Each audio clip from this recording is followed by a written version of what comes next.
I'm your host, Brian Wells, and I'm a fourth-generation homesteader. Since 2008, my family and I have been homesteading here in beautiful upstate New York.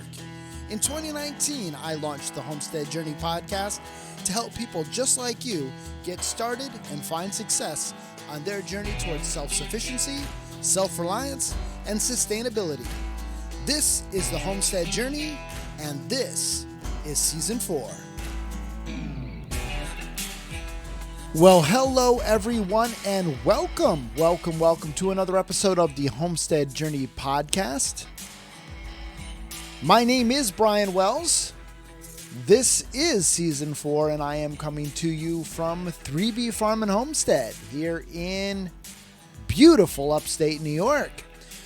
This is episode 155 of the Homestead Journey podcast, and today we're going to be talking about gardening. So last week we ended our series with regards to the Mediterranean diet, and we are going to start a new series here in the near future on homesteading as empty nesters, because in a few short weeks, well, Bonnie and I are going to find ourselves in that next phase of our lives as Brian J. heads off to college. We've done some episodes in the past with regards to how to homestead with children, but I've not seen a lot of content with regards to how to homestead once those children leave home. And so that's going to be a bit of a change for us. We're going to talk about that, but that's coming up in the future.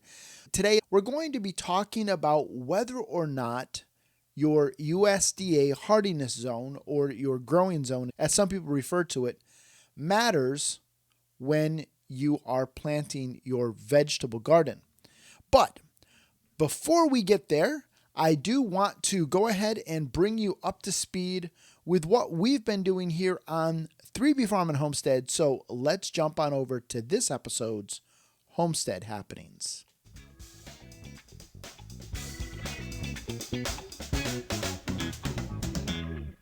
The first thing I wanted to share with you is the fact that we are sending piglets off to new homes. We sent 5 more piglets off to new homes this week. 2 of them went to new buyers, and 3 of them actually went to some friends of ours that picked up a couple of pigs last week. And the great thing is that these loads have just been getting easier and easier and easier. Watching those pigs walk right through the gate, right into crates, and us being able to load them without fussing or chasing or anything like that has certainly been great. I hate to say that we've finally got things figured out, but maybe we do have things finally figured out and just in time for us to get out of pigs. But certainly having them load up easily and then head on to their new homes without a lot of issue was certainly very, very nice. The one family, the friends of ours, they have a little girl, and I think I mentioned this last week, that she is in the Sunday school class that my wife and I are teaching. And so I talked to her a little bit about them today. She actually came down with her dad and helped pick up the pigs on Wednesday. And they had named the first 2 pigs Thing 1 and Thing 2. And so this morning I asked her in Sunday school what they had named the pigs. And the new pigs, the 3 little ones that they picked up, they have named Bacon, Pork Chop, and Chorizo. So I love those names, and she is really enjoying the pigs. I've also got a Facebook message from the other people that bought 2 other pigs from me. They said that the pigs have settled in very, very well, that they're doing fine, and it just makes me happy to know that my pigs are going to good homes. But I do have a few pigs left, so if you are interested in getting into American guinea hogs and you live anywhere near where I do, reach out to me, Brian at thehomesteadjourney.net, or ping me on any of our social media accounts.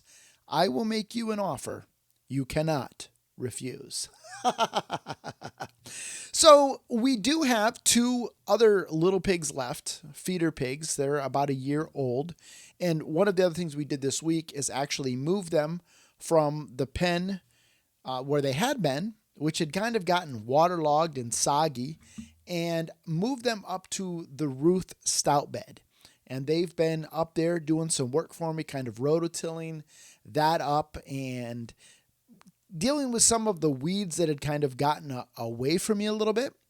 What I've been doing is taking their feed and sprinkling it on the areas where I want them to really disturb it. And that seems to be working out very, very well. So that move also went much easier than I had expected. Now, the Ruth Stout bed is up over the hill from where we have been keeping the pigs, and I was a little nervous as to how well they would follow the bucket and whether or not they might dart on down the way and head on down the driveway towards the road. So I called Bonnie out to have her help me with this move a little bit, and honestly, I didn't need her. The pigs just followed that bucket right up over the hill, right into the garden area. And so they're doing their thing. They're doing the work for me. And I am very, very happy about that.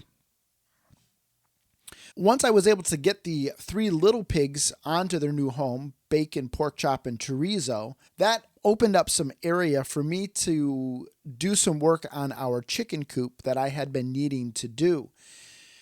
Where I had them set up was right in front of the door going into our chicken coop, and the steps going into the chicken coop had just deteriorated and really had fallen apart, and it really was a safety issue. In fact, my dad almost slipped and fell while he was taking care of the animals when we were up in Alaska, and so I knew I needed to do something about it, but it was in a difficult spot because the way I had the fencing run, the hog panel run for the 3 little pigs, I couldn't get in there easily. And so we got the 3 little pigs gone. I collapsed that pen, and then I was able to take out the old steps, level out the ground, put in some concrete block steps, and so those shouldn't rot, shouldn't fall apart.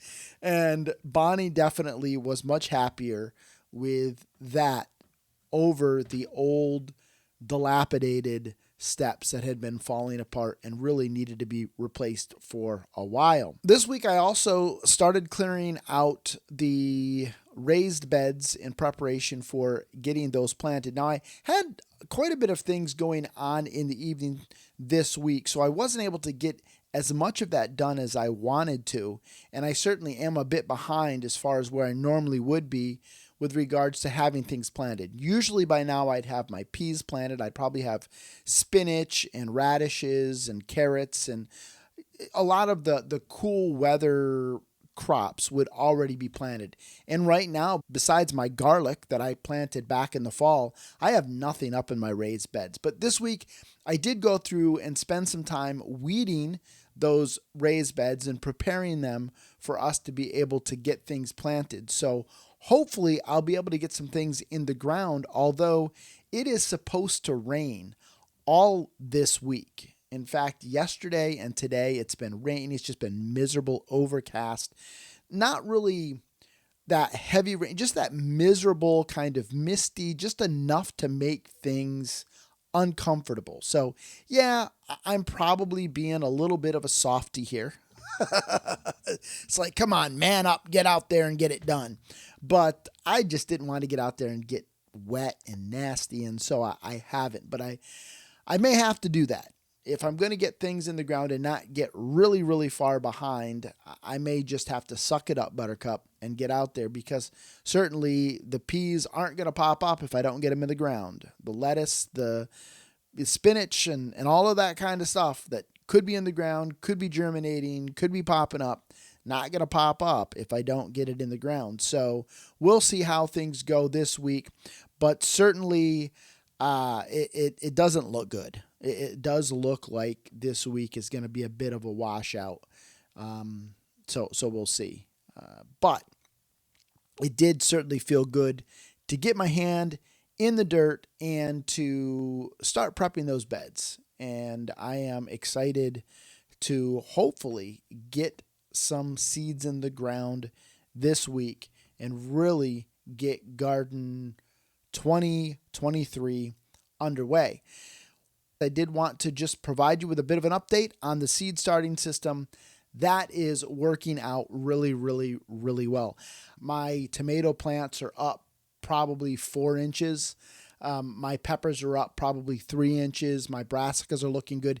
In fact, one of the things that I do need to do that I haven't done already is get in there and make some difficult decisions with regards to, cutting out some of the ones where maybe I had multiple seeds sprout in the same plug. And so definitely you want to pick out which one is the stronger looking one, because you don't want the weaker one robbing resources from the stronger one. And so this week I definitely do need to get down in there and make some difficult decisions and get things cleaned up. But folks, this seed starting system in my unheated basement really, really working out very, very well. And I'm very happy with it. So hopefully this coming week we'll really be able to get some stuff underway, but the weather is the weather. My grandfather used to say, whether the weather be cold, whether the weather be hot, the weather's the weather, no matter the weather, whether we like it or not. All right, let's jump on over to this week's Charting the Course.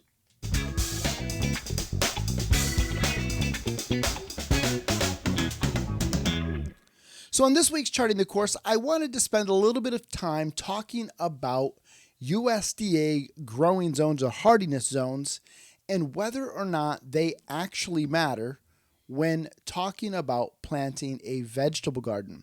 One of the things that I see very, very frequently, especially this time of the year, is people will ask questions along these lines.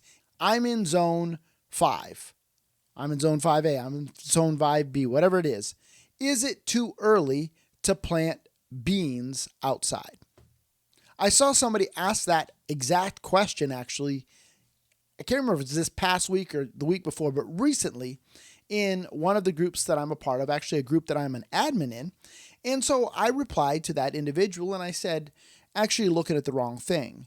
Your growing zone doesn't matter. What you need to look at is when your last average frost date is. And that's going to be a better indicator as far as when you should plant seeds outside. Well, there was somebody who disagreed with me on that, and that's fine. I certainly am not going to say I'm always right. I do happen to think in this regard, in this area, I am right. But this person said, hey, I'm a horticulturalist, I'm a farmer, and the growing zone is what is important to look at. Your frost date doesn't matter. I'm really not quite sure why he said that, because it makes no sense to me. If you understand what the USDA hardiness zone or growing zone is, and Canada has a very similar system. I'm not sure outside of the United States and Canada how it works. My guess is they probably have a similar concept. But what that looks at is really only one data point. And the data point it looks at is the average coldest temperature that you get in your area. Now, when we're talking about planting a garden and we're talking about planting annuals, how cold it gets in the middle of the winter doesn't matter at all. It doesn't matter one iota how cold it gets in the coldest part of the winter, because the crops that we're talking about planting in our gardens, annual crops, things that we seed every year, they're not going to be in the ground during the coldest part of the year unless you have specialized equipment. And we're not talking about that. But for the general average backyard gardener and homesteader, we're not going to have beans in the ground in January and February. So the hardiness zone does not matter one iota.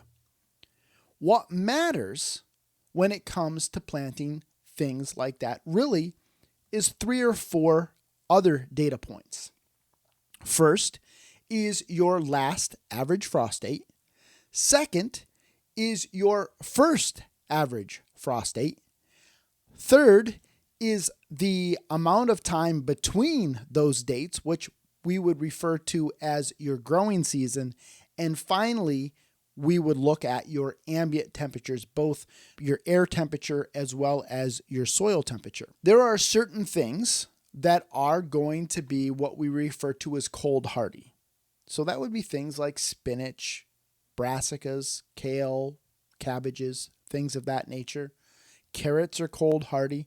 Those are things that you might be able to plant before your last average frost date because they can handle cooler temperatures. But there are things like your beans, tomatoes, peppers, other things like that they are not cold hardy. They're what we would refer to as frost sensitive. And so you don't want to plant them out too soon because the cold temperatures, if you get a little bit of a frost, it will kill them. So knowing your last average frost date is going to be key to know when you can start planting things outdoors and when you can begin to direct sow things into the ground.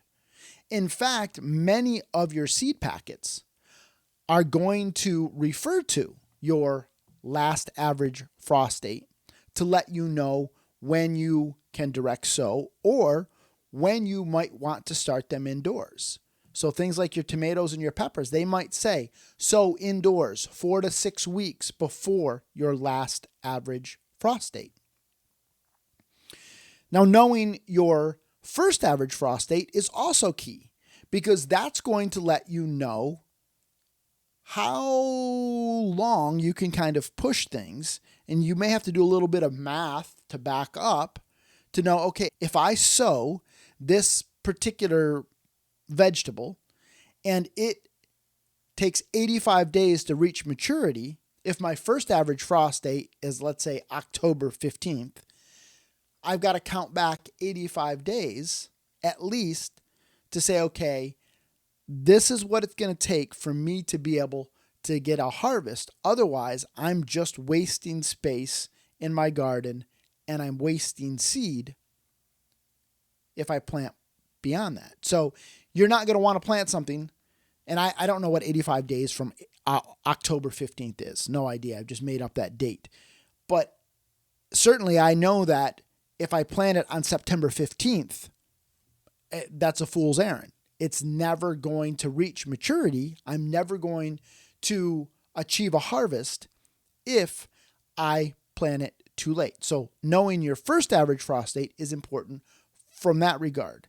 And then knowing the difference between the two, what some people refer to as your growing season, that's going to be the number of days that you have available to kind of use. And what do I mean by that? Well, let's say there's a squash that you want to grow, and that squash takes 105 days to reach maturity. So if you only have a growing season that on average is 90 days, that's probably not a squash variety that you're going to want to try unless you have row covers or you have a hoop house or something like that. Now, you may be able to start it earlier indoors and kind of add on some time, but knowing your growing season, the length of time between those is very, very important to know not when you should plant, but knowing what you should plant. Knowing the ambient temperature in the air and the temperature of your soil is also going to be important because there are certain things that don't germinate well when the soil is cold or when the soil is wet or when it's not very warm outside. So if you've got cool days, 40 degrees, certainly above freezing, but the seed packet says wait till it's 60 degrees before you plant, then you want to wait till it's 60 degrees before you plant. If you plant at 40 degrees, your germination rates are going to suffer. The seed may never germinate because it rots in the ground, or it just may germinate poorly because you jumped the gun. So knowing your soil temperature and the ambient air temperature and what that seed requires is also very, very important. The only way that your growing zone means anything with regards to gardening has to do with perennials. So things like asparagus and rhubarb and your berry bushes, so raspberries, blueberries, currants, fruit trees like apples and peaches and pears and so on and so forth. Citrus, another good example. That is when you need to take into consideration your hardiness zone, because there are certain varieties that are going to do well when it gets very cold. There's certain varieties that actually need it to get cold in order for them to be able to produce properly. And then there are other varieties that cannot handle the cold at all, and you're lucky if they survive through the winter, but even if they do survive through the winter, they're not going to produce. And so again, it ends up being a waste of space and a waste of money for you to plant those varieties. But that's the only, in my opinion, that's the only way that your hardiness zone comes into play when you're talking about gardening, is when you're talking about perennials. If you're just talking about planting annuals, for lack of a better term, just regular gardening, beans, peppers, tomatoes, cucumbers, those kinds of things, then your hardiness zone doesn't matter. What matters, really first and foremost, is knowing your last average frost date, your first average frost date, the amount of days between those two, and your ambient temperatures, both soil and air. That's what matters. If you don't know your last or your first average frost date, there's a great resource to help you, at least for the United States. I think it also works in Canada, and that is almanac.com. If you go there, you put in your zip code, and that is going to at least help you get started. Now, it is very, very important to keep in mind that there are certain factors that come into play that might not necessarily be reflected on almanac.com. And one of those is your microclimate. So your elevation, whether or not there's bodies of water nearby, how much tree cover you have, all of that is going to impact how quickly your soil warms up, your ambient air temperatures, when your last and first average frost dates might be. For example, there's a lady that I work with who would be considered to be in the same growing zone, the same hardiness zone as I am. However, she lives at a much higher elevation than I do. And so her growing season is about 2 to 3 weeks behind mine, just because she lives at a bit of a higher elevation. My brother used to live about 45 minutes to an hour away from me. Again, a bit of a higher elevation near a big body of water. And so for them, it was, I think, 3 to 4 weeks behind us, even though they would be in the same hardiness zone, the same growing zone as us. Certainly their growing season was different. Their last and first average frost dates were different. And so that certainly would mean that when he should start things, when he should plant, and what he could plant in his area would be slightly different than me. So, does your USDA hardiness zone matter? Does your growing zone matter?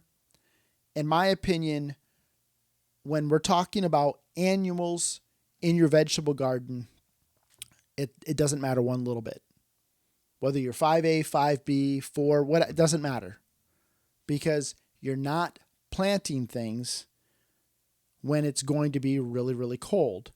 And that's the data point that refers to. Hopefully you found this helpful. If you have any questions, reach out to me, Brian, at thehomesteadjourney.net. If you disagree with me, certainly reach out to me as well.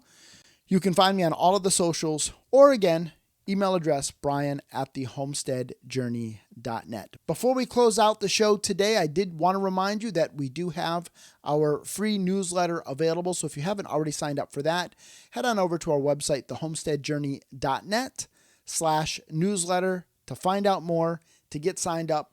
And one other thing, if you live in the Great Northeast, we are going to be holding the first annual Southern Adirondack Homesteading Festival, May 19th through the 21st here in beautiful upstate New York. And so if you are interested in coming to that, head on over to the homesteadjourney.net/festival. That will give you more information and send you in the direction of being able to buy tickets. In the last couple of weeks, we made the decision to start offering one-day tickets. We heard from a lot of people that they could come either Saturday, they could come Sunday. They might not be able to make it both days. And so we have listened to the people. And so we are offering a one-day pass for $45. So head on over to the homesteadjourney.net/festival if that is of interest to you. That's it for this week's show, folks. I hope all is well wherever you are at. And until next time, keep up the good work.